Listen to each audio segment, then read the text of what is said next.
सपना के पिता एक गरीब किसान थे। माँ पिता खेत में काम करते तो पीछे से सपना गांव के बच्चों के साथ हॉकी खेलती।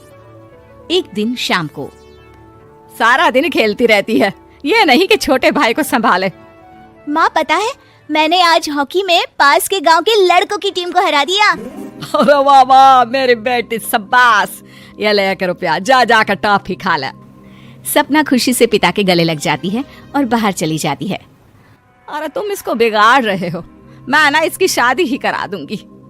ऐसा कैसे शादी करा देगी? हाँ, अभी तो उम्र खेलने की है। माँ बड़बड़ करती वहाँ से निकल जाती है। लेकिन शाम को उन लोगों के घर कुछ लोग आते हैं। अरे राम सुखिया, जरा ये तो बतलाओ सपना के बारे में क्या सोचा है? अरे क्या सोचना है मास्टर जी, पढ़ रही है, जितना पढ़ सकती है पढ़े, फिर शादी करवा देंगे, कोई अच्छा सा गांव का ही लड़का देख लेंगे। अरे तुम तो उसके पिता हो, तुमको कुछ नहीं पता? माँ घबरा जाती है। अरे का मास्टर जी, का पता नहीं, का हो गया? हम तो इनसे पहले ही बोल रहे थे कि लड़की की जात है, संभाल लो। अरे भाभी जी, आप भी ना कभी अच्छा भी सोच लिया करो। अरे सपना क्या खेलती है हॉकी, बड़े से बड़े आदमी भी नहीं जीत पाते हैं उससे। कल गांव में एक टीम आ रही है, लड़कियों की हॉकी खेलने उसे भेज देना, वहां शायद कुछ बात बन जाए। अरे ना ना मास्टर जी, कोई खेल वेल नहीं करवाना है हम लोगों को, वो भी शहर के लोगों के साथ तो बिल्कुल भी ना। शहर के लोगों को ना कोई भरोसा नहीं होता मास्टर जी। अरे कैसी बात कर रही हो सपना की माँ, बुरा आदमी तो हर जगह मिल जाएगा, उसके लिए शहर का और गांव का। हाँ हाँ मास्टर जी, हम लोग तैयार हैं, कल आ जाएगी सपना वक्त से।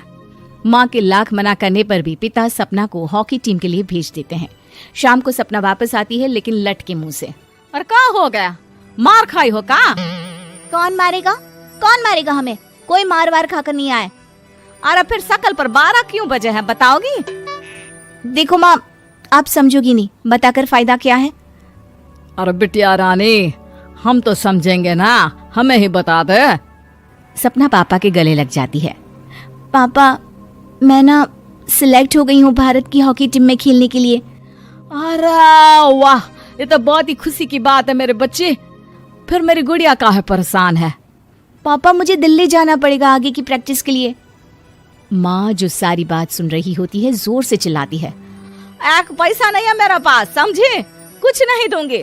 शादी के लिए लड़का फाइनल भी कर दिया है, कल्ले का बेटा, वो शादी कर लेगा तुमसे। सपना पिता की ओर देखती है। अरे देख सपना, खेलने दिल्ली जाना है तो सिर्फ इसी शर्त पे कि आकर कल्ले से बेटे से चुपचाप शादी कर लेगी, बोल। अरे ठीक है ना, कल्ले का बेटा तो बहुत ही समझदार है, सरकारी नौकरी है उसकी, मान गया वो तो सपना शादी कर लेगी। सपना भी धीरू जो कि कल्ले का बेटा था उसे जानती थी। वो मन ही मन सोचती है कि शादी तो वैसे भी होनी है, लेकिन माँ की ये शर्त मान गई तो जीवन जीने का एक मौका तो जरूर मिलेगा। हाँ, मुझे मंजूर है। हाँ, तो कल मैं उन लोगों को बुला लूं? पिता और सपना दोनों एक दूसरे को देखते हैं। अब माँ ठीक है ना, बुलाने की क्या जरूरत है, वो लोग पसंद कर रहे हैं ना मुझे, वही ठीक है।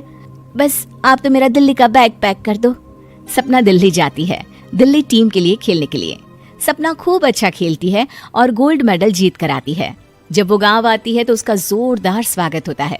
हर कोई सपना सपना चिल्ला रहा होता है।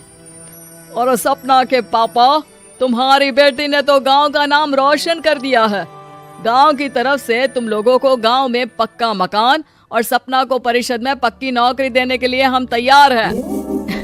अरे वाह वाह, पक्का मकान, ये तो बहुत अच्छी बात है, लेकिन सपना की नौकरी नहीं चाहिए हमें। हाँ, कैसी बात कर रही हो सपना की माँ? लड़की की नौकरी रहेगी तो अपने पैरों पर खड़ी रहेगी, किसी के आगे झुकने की जरूरत ना पड़ेगी। अरे चुप रहो, हम तो नौकरी ना करते हैं, पर मजाल है कि किसी के आगे झुके हो। ना ना, हमारी बेटी नौकरी नहीं करेगी। पिता लाख समझाते हैं लेकिन माँ नहीं मानती। और फिर वो दिन भी आ जाता है जब सपना को अपने कहे अनुसार लड़के से शादी भी करनी पड़ती है, ससुराल में। ए बहू, तू रोज रोज सुबह कहाँ जाती है? घर का सारा काम निपटा कर कहाँ भागती है? माँ का घर तो पास ही है, वहीं निकल जाती है क्या? नहीं माँ जी, मैं हॉकी खेलने जाती हूँ, मुझे खेलना पसंद है। खेलना पसंद है? अरे कैसी बात कर रही है बहू, शादी के बाद तो कोई लड़की खेलती फैलती नहीं है, वो घर का काम काज देखती है। सपना कुछ नहीं कहती। वो एक रोज कमरे में अपनी अलमारी ठीक कर रही होती है कि तब सुनो, वो जो लटक रहा है ना, क्या बोलते हैं उसे? मेडल। सपना पति की बात सुनकर खुश हो जाती है, उनके पास जाती है। मैं सोच ही रही थी कि तुमने कभी पूछा क्यों नहीं। ये मेडल है, मैंने जीता है। पता है, हॉकी में बड़ा मैदान, बहुत से लोग, 2 टीम और फिर शुरू होता है जुनून। पता है, लगता है जैसे बस जिंदगी यही है, खेलते रहो, भागते रहो, दौड़ते रहो और लक्ष्य को पालो। सुनो ना, मैं ना भारतीय टीम के लिए खेलना चाहती हूँ। माँ, ए माँ, यहाँ तो आ जरा। सपना हैरान हो जाती है कि ये क्या हो गया, पति अचानक से माँ को क्यों बुला रहा है। हाँ बेटा, क्या हो गया? काहे गला फाड़ रहे हो? माँ, ये सपना क्या कह रही है? अरे बीवी तो बोलती ही रहती है बेटा, लेकिन क्या हो गया, चिल्ला क्यों रहे हो? ऐसा क्या बोल दिया इसने? माँ ये बोल रही है कि इसको खेलना है भारतीय टीम के लिए। सपना डर जाती है। नहीं माँ जी, मैंने कहा कि मैं चाहती हूँ कि वो मैं बोला था ना, शादी के बाद कोई खेलता नहीं, घर का काम काज देखता है, लेकिन फिर भी। नहीं माँ जी, ठीक है, मैं घर का काम देखूंगी, कल से मैं खेलने भी नहीं जाऊंगी, माफ कर दीजिए। सपना पति की तरफ देखती है जो माँ की तरफ देख रहा होता है। उसे गुस्सा तो आता है, लेकिन करती भी तो क्या, सास के सामने कैसे पति की क्लास लगाती। अरे बेटा, अब क्यों घूरे जा रहे हो बहू को? माँ, अभी इस बात का फैसला करके जाना, वरना ये तो तेरे कमरे से जाने के बाद मुझे। अब चुप हो जाइए आप, छोटी सी बात का बतंगड़ मत बनाइए। छोटी सी बात? बहू, ये कोई छोटी बात नहीं है।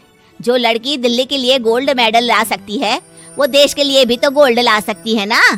हम लोगों को किसी चीज की कमी नहीं है बहू। घर का काम तो कोई भी कर लेगा, लेकिन देश का नाम रोशन करने के लिए सपना चाहिए। जा बहू, तेरी ट्रेनिंग का सारा इंतजाम तेरे पति ने कर दिया है। जा खेल और देश का नाम रोशन कर। सपना की आंख में आंसू आ जाते हैं। वो सोचती है कि बेटियों को मायके के साथ अगर ससुराल में भी सहयोग मिले तो ऐसा कोई काम नहीं जो वो नहीं कर सकती है।